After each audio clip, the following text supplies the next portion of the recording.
Fellow lost souls, wanderers, adventurers and heroes. Many of us have found ourselves trapped in Barovia, imprisoned by the mists. The devil Strahd has incarcerated us here, and the only way out is to kill him, or die in the attempt. So, welcome to Barovia. The land is cursed, and now, so are you.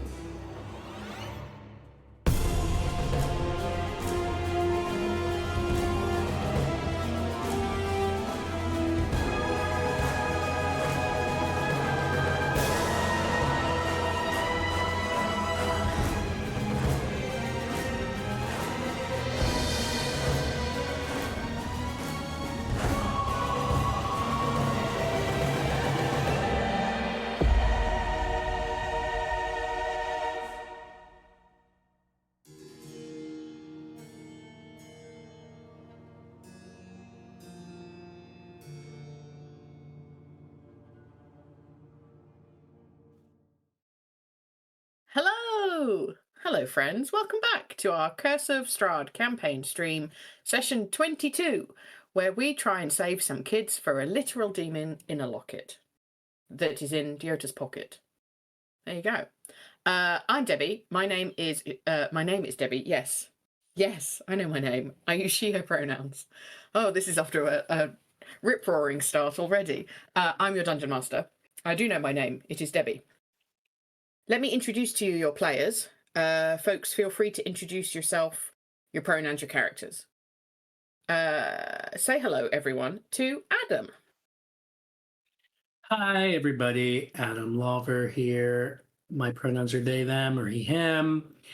And I am here to play Teddy, who is a character. He's half dragonborn, half satyr in the truest Goats and Dragons tradition, and is going through some stuff, and his pronouns are he, him, his. That's it. Cool. That's all I got. Very good. Thank you, Adam. Please say hello, everybody, to Lena.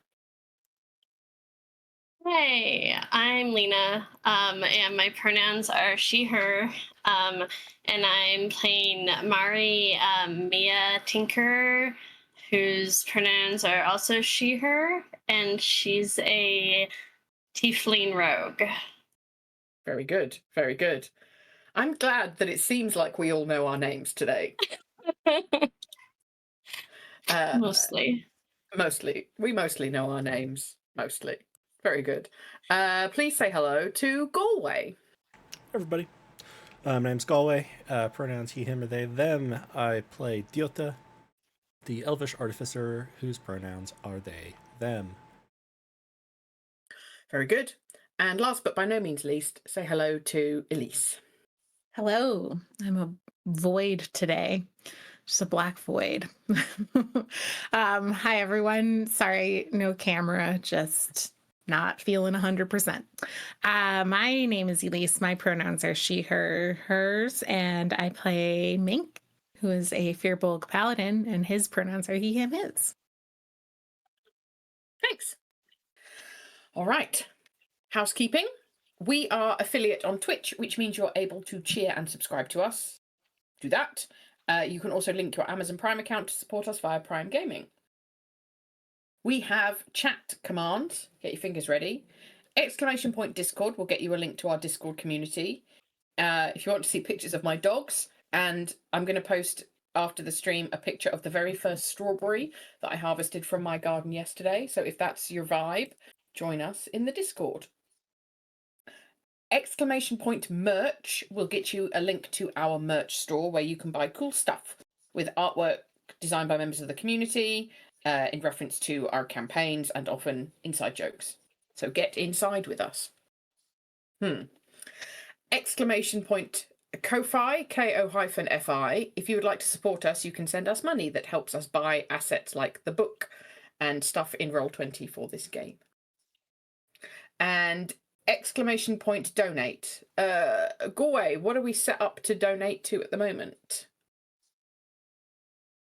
We are currently supporting the Colorado Immigrant Rights Coalition, or any similar organization in your area with recent events. Please take a moment if you can, if you have time, resources, to support those who are amongst the most vulnerable in our communities. Thank you. Very important, very necessary, unfortunately. So, welcome in to our Helpful Goat Curse of Strahd stream. 2 final announcements before we get started. This is intended to be a horror stream that may not be suitable for everybody. Sometimes we also have a laugh. Not always, not guaranteeing a laugh. But there are some themes that you might need to be careful around. So we've got general non-specific ominous danger because we're in Barovia and everything's a bit terrible. Vampires, non-consensual relationships, and threatened harm to children, although no current harm is occurring. Well, no, that's not true. There won't be any long-term consequences? Probably. Everything will be fine, I think. Set fire to the town! No. Okay, well, I can't guarantee that everything will be fine depending on how the players act. But if any of that doesn't sound good to you, if any of that makes you an unhappy bean, then feel free to give this one a miss and take care of yourself. Last but by no means least, music used in streams to date and going forwards is from Tabletop Audio or Kevin MacLeod's Incompetech website, used under a Creative Commons license. I have to think so hard about saying Kevin MacLeod's Incompetech, and it's not. None of those words are hard. It's just the combination. I don't know. So, are we ready? Then let's get cursed. Woohoo! Last session, we are in the town of Valakai, and we left Father Lucian, who's the dude king head lad of the church, and we, it's a technical term, go away, and we adventured off to the orphanage, investigating the missing bones of St. Andrel. Sadly, the orphanage had neither a doorman nor a concierge. We were very disappointed. And the door was answered by headmistress Claudia Belasco. She told us about a run of bad luck that the orphanage has had, and showed us Milivoj, who's very sick. We're looking for Milivoj to ask him about the missing bones, but unfortunately he's unconscious currently. He's very unwell. Milivoj has magical tuberculosis, a fault in his lungs. I can't remember who made that joke, but I'm probably going to blame Adam. I think that seems reasonable. Yeah. Teddy discovered through some good rolls that Milivoj's energy was being drained by something, and we followed the trail essentially to find a locket and work out that there was a demon trapped in the locket that has been draining Milivoj's energy for the past couple of months, as part of a ritual to swap Milivoj's good soul with the demon in the locket to help the demon escape. Steak and egg flavoured Gatorade is now canon, and we recycled the empty bottles in Milivoj's room. I also blame Adam for that. I don't know if that's fair. It was you? Oh no! Sorry, Galway. Well, then we blame Galway for that one. So, once we'd figured out the lay of the land, we spent a while trying to figure out the best way to defeat the demon without hurting who it may be possessing, whilst I tried to gently shove the party towards talking to a young boy named Felix, who brought the locket to the orphanage. There was an awful lot of worrying about things that aren't necessarily related to the demon in the locket, but we got there in the end, I think. Claudia had the locket. The locket is now in Diota's pocket. That may become relevant. Scribbledy Bibblesworth is also now going to be used as shorthand for something that is not relevant to the location. So I think previously, when you were circling around unrelated things, I just told you, I was like, no, not this, guys, go look over there. But Scribbledy Bibblesworth is now the appropriate terminology. At the end of the last session, we ended up in the attic. So, not the ground floor, not the next floor up, but another floor above that of the orphanage, if you can imagine. Yeah, but we know what an attic is. An attic is like the top floor with the roof. Yes, but you don't know how many floors the orphanage has. And when we talk about floors, we all get confused. But is that relevant, or is the attic part what's relevant? Both. We are approximately 20 feet above ground level on a floor of the building that has no floors above it. Correct. And Felix is sat in a chair by a boarded up window doing something suspicious with his hands. So I can set the scene for you by reading for you the same paragraph that I read just before we ended last time. And then if we've got any questions or need to clarify anything about where we are, we can do that. So the attic is rather barren of furnishings and otherwise choked with dust and cobwebs. There are a few random piles of clutter, but nothing of much significance. At the far end of the room, by the attic's only window, is a small boy sitting in a lone chair, silhouetted by incoming light. It's coming through like the window's been boarded up with loose planks. Any questions? What does something weird with his hands mean? Can you show me? Yep. So imagine, well, you can't really see his hands because he's facing away from you. So it just looks from behind. It just looks like he's doing something with his hands. But you don't know Okay. But it somehow feels suspicious. what. Okay. That's the vibe, yeah, suspicious I think vibe. it's the fact that he's a lone child sitting in an attic devoid of other furniture or habitation, sitting by the window that has bare scraps of light streaming through it. I mean, short of getting the forehead tattoo of, "Hi, I'm an evil entity in Gothic horror," I don't know how much more. I'm trying real hard to signpost for you. This is the thing. What is the group's like? What is our? I guess we're coming up here. What is our mindset right now? What is our knowledge? What is our expectation? What is our goal?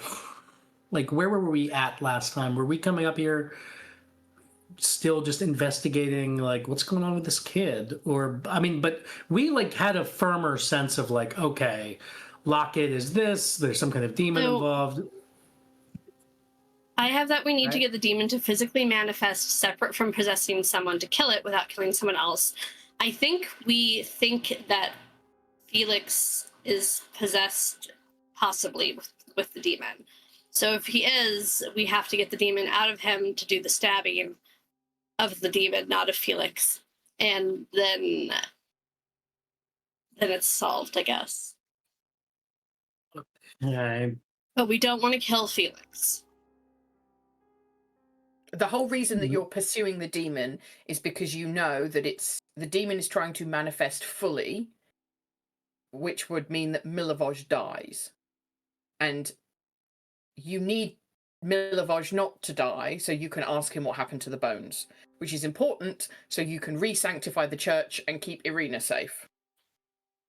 That's your motivation. Yes. If you give Strahd a cookie.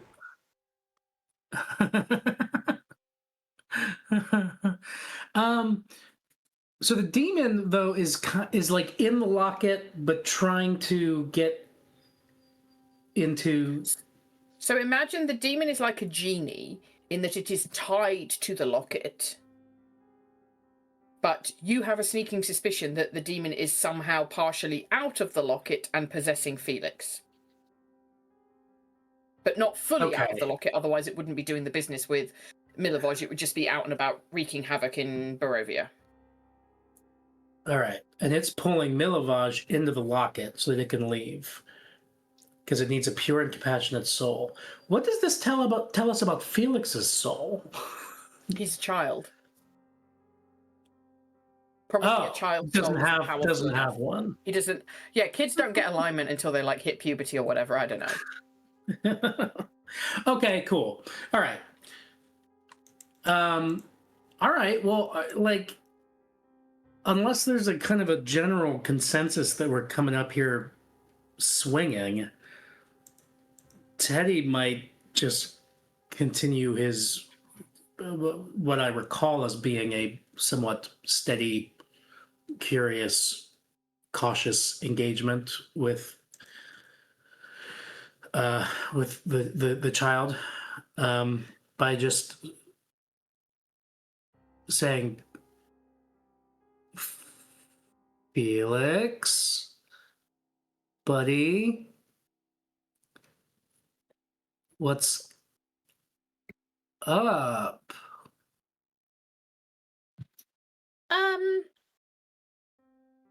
Not much. What's up with you? He doesn't turn around. He doesn't look at you. Same. Okay, bye then, I guess.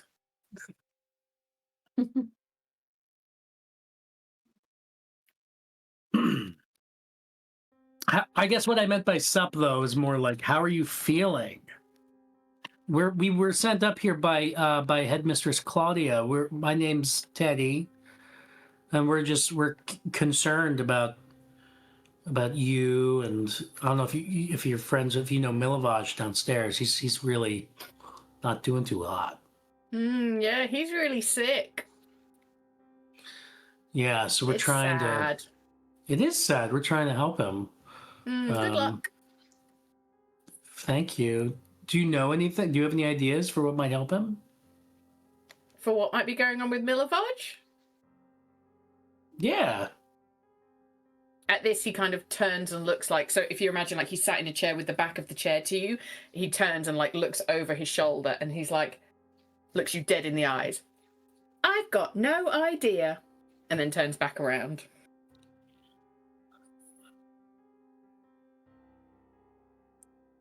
Can I do an insight check on that? I feel like kids are always lying, but Yeah, for sure you can do an insight check. Gonna assume this is a DC of like pretty 2. sus.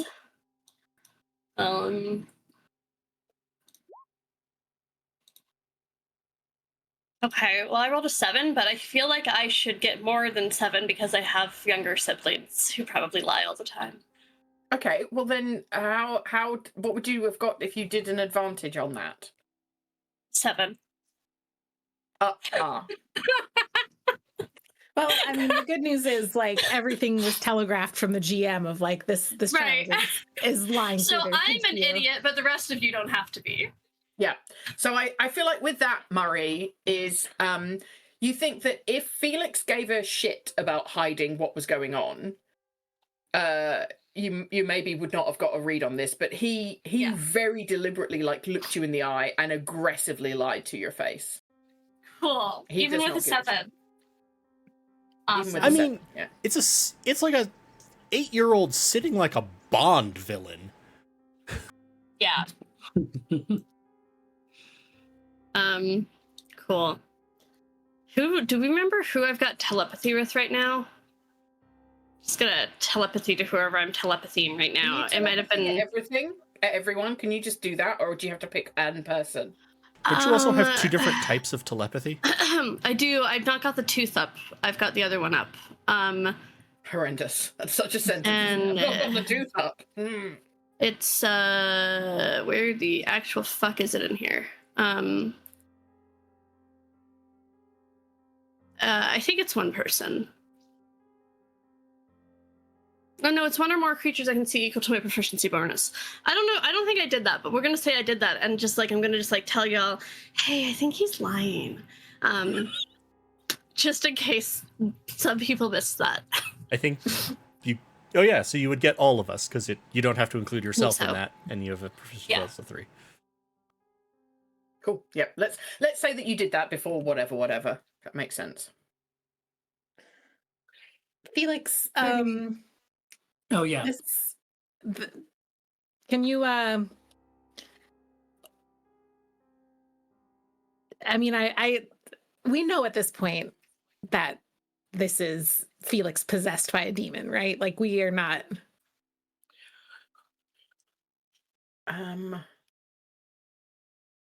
Debbie says, I don't know that you're 100%, but all signs point to that. Yes. Can I do an Arcana check to see what might be affecting him? Fully. 100%. Yes. A 10. 10. It seems that there's some kind of magical effect around this kid, but you're not exactly sure, like, what it is. But it definitely has a kind of... When you do an Arcana check, does it give you, like, the type of magic it is? Or is it just like, there's magic here? It can. That one is kind of up to DM's rulings. Well, you only rolled a 10, so I feel like you know that there's a magic effect, and it doesn't make you feel good. It's not like a nice magic effect, it's an ick magic effect, but let's say you don't know anything more than that. Is that fair? Yeah. I mean, it's probably unnecessary, but I can do divine sense on this. And What if we just kill? No. You can't kill Felix. No. Felix. You can't. Yep. He's got an AC of 400, Felix. Against the rules. Teddy just wants more information. Teddy would say, "Felix, buddy, could you get up and turn around? And you're making me I kind of can, nervous." yeah, I don't want to. Oh, that's kind of snappy. Mink is going to say, okay, well, I think that at this point, what we have decided is that probably Milovaj is beyond saving. So I'm just going to go ahead. This is absolutely a bluff, you guys. Don't panic. I'm just going to go ahead downstairs and put him out of his misery then and see what Felix does. And like start moving towards the door with like draw my weapon the whole 9 yards. Like, No, stop! You can't do that. He's just sick. He'll be fine, I guess, probably. oh, he'll be fine when you manifest and start terrorizing the land. Yeah, I'm just a Felix. kid. No, you're not. I'm going to go kill Milovaj and I'm going to start making my way out the door. Okay, wonderful. Well, conveniently enough,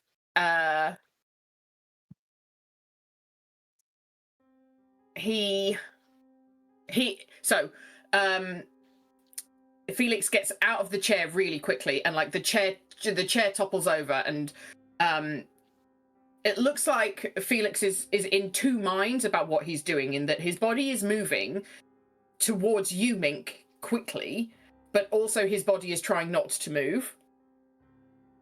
And so what happens really quickly is, as you're watching this kid, like he's you know about 8, he's slim, he's got like sandy blonde hair. He stood in front of the window, so if you're looking at him, he's got the boarded up window behind him as he's like staggering towards Mink, and the light coming from the attic's window seems to dim even more than it was before, and it was pretty dim because it's partially boarded up, as if it's suppressed by some kind of unnatural invisible force. And then out of Felix's nose and mouth and ears comes this like dark putrid smoke, and then you see it like start to pull out of his skin, and it starts to coalesce together.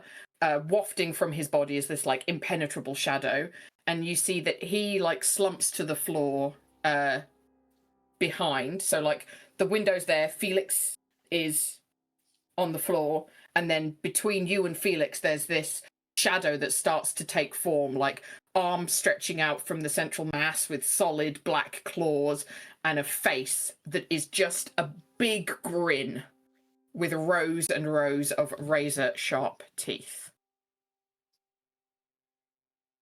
Time to fight the Cheshire Cat, everyone. Cheshire Cat Demon. All right, one moment, please. I've got to do some finagling. Just put Felix back there.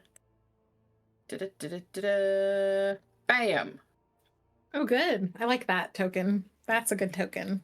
It doesn't have all of the teeth, but it's really difficult to find a picture that's kind of shadowy and teethy. Yeah. There you go. Yeah, I actually know that problem. Yeah, right? Would we like to... where's the initiative tracker? Turn order. It's clear. Okay, good. So, I would suggest, just an idea, we roll initiative.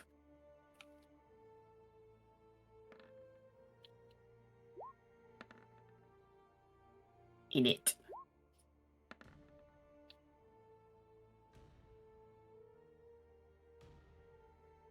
Ho ho ho! Is that all of us? Murray, Diota, Yeah. Teddy, Mink. Yes, sort. Oh, Teddy rolled a natural 20. Take a good boy Good. card. Ugh.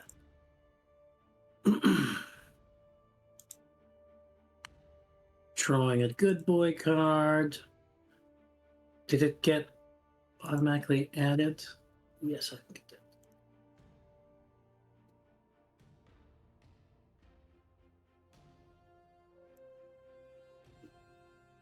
Did it? How do I tell which is the newest card that I drew? Is it at the bottom? I think so.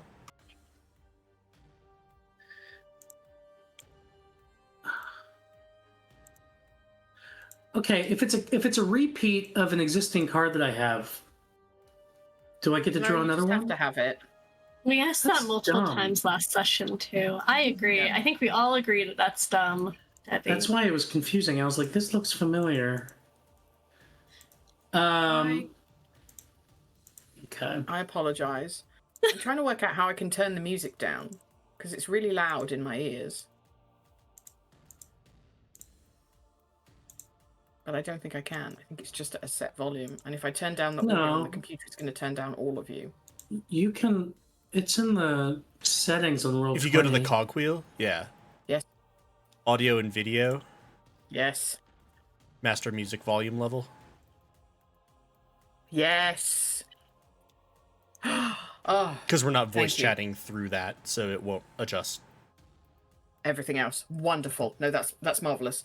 I can still hear it, but all I could hear was that, and Adam was asking me a question, and I could barely hear Adam, and that's no good. Wonderful. Okay, so Teddy got a natural 20, so you will get 2 turns, and then the demon got a 21, Mink 16, Murray 7, Diota 5. All right, so Teddy, what do you want to do at this as this like smoky form materializes?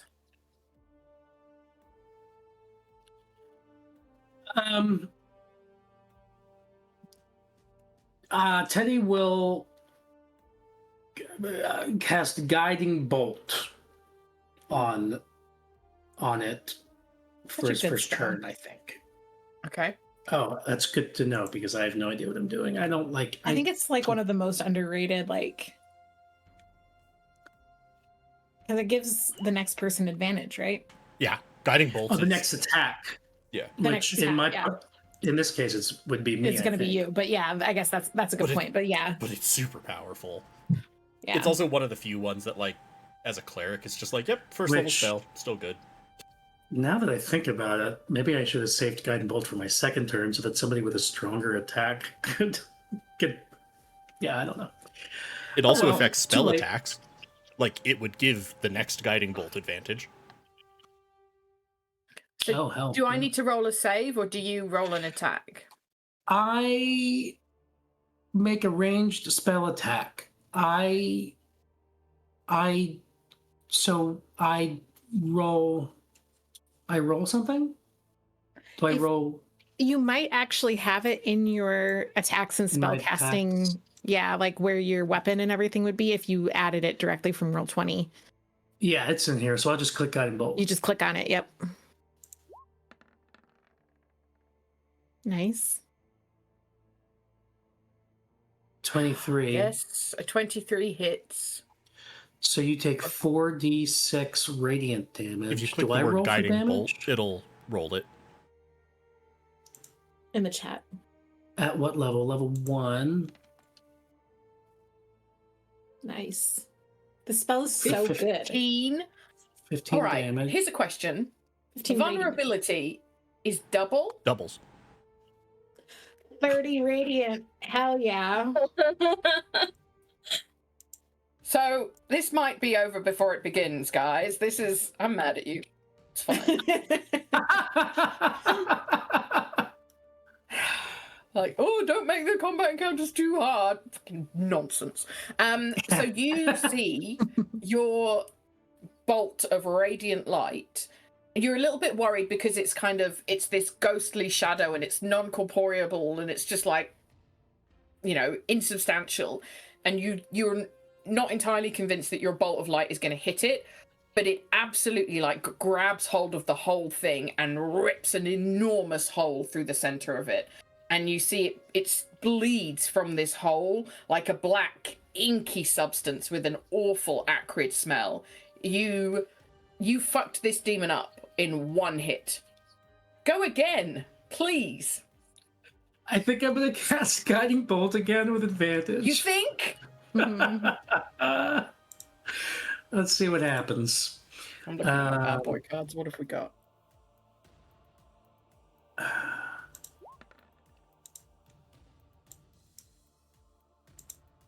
A 14? Does that hit?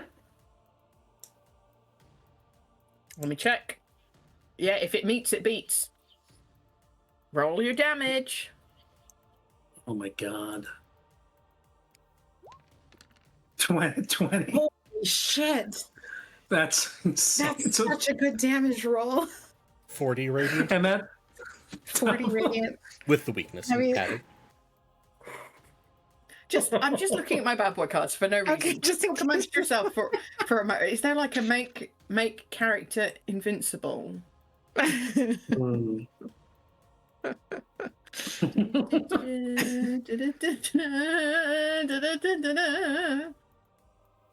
Oh my god.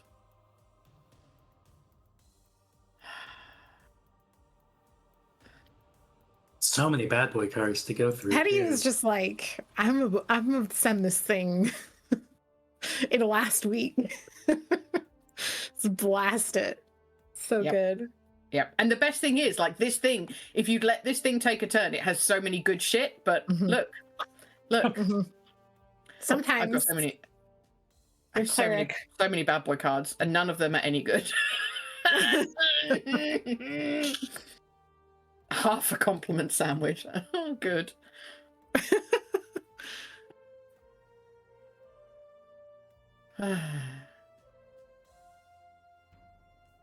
What is it? 4d6. What's the minimum roll of 4d6?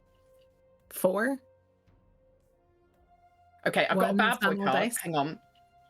I've got a bad boy card. If I put it out here on the table, can you see this? Mm-hmm. Player rolls damage and takes the lower value. So can you roll your 4d6 again? Please. Shut up! 19!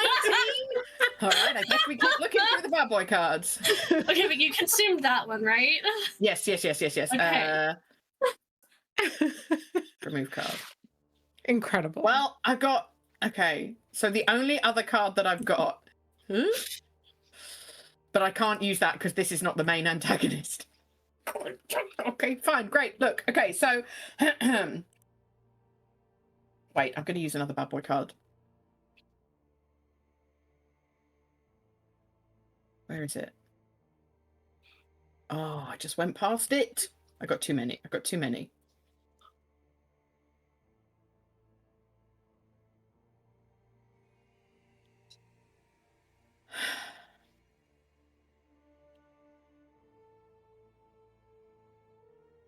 Is this a skill check? Is a ranged attack a skill check? Nope. Nope. Aha! All right. Teddy, Yes.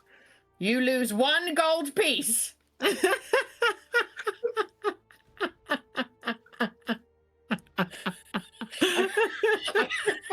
I'm mad at you. That's all I've got. But so this is like throwing the empty gun at me. Yes. Yeah. Essentially what's happening here. Yeah. So, All right. Oh, geez. I only have 2 gold. sucks to be you, I guess. I'm But down. that's so because we what- haven't really split up the party stuff. Like, you have more than that. What We just haven't, like, happens to that gold? What happens to the gold piece? You transmogrificate the gold piece in your pocket and you hurl it at this demon, and Oh, the okay. gold turns into radiant light and hits the demon like square in its smiling jaw and rips it apart. Yeah, because Hero was ready. Like Teddy was holding the coin to maybe do a like little coin trick for the kid, or maybe pay him to be honest about what's going on. And then this demon emerged, and he transmogrificated, as you put it. I really The, enjoy pay him to be honest about what's going on instead of the English word bribe. It's a reward for his Yeah, work. it's a How do you want to reward. kill this demon? I mean, I think the coin makes sense, and like so channeling the guiding bolt through this coin, tossing it into this coalescing shadow, right into its fucking. I want to knock its teeth out. Its sharp, shadowy teeth. I guess I don't know.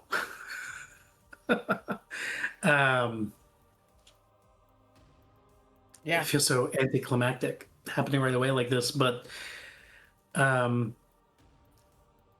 would love. I mean, the main color I want is for his face as he is destroyed to be one of like absolute confusion and Shock. Yeah. like he was expecting this combat to last longer. So you could even do the face. That would be satisfying.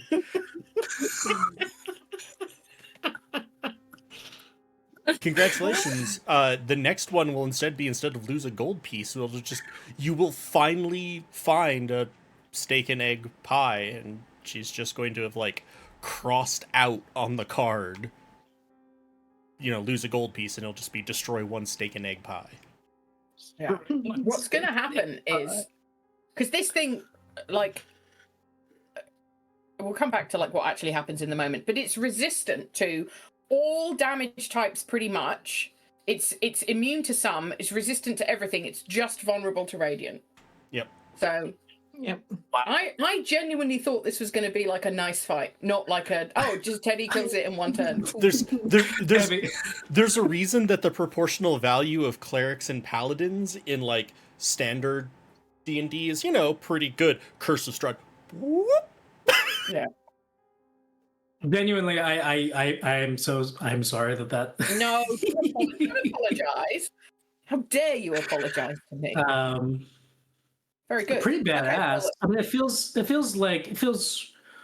nice. I feel like Teddy was pretty like on a competence roll last session, and this feels like a nice consummation of that.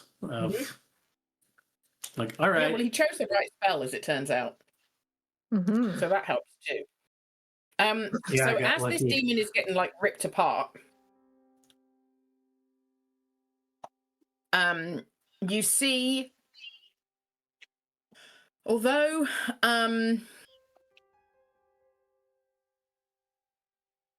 like the shadowy form disintegrates, Excuse me. you see it all of the pieces of the not quite corporeal form like fly off into the ether, and as that happens, like one wisp shoots towards Deota at a rapid pace, and Deota, you feel the locket in your pocket warm as all of you hear a voice that says, "Mortal ants, I have seen the shadows of the great powers moving through the dark seas around this sphere. Your paltry magics are nothing."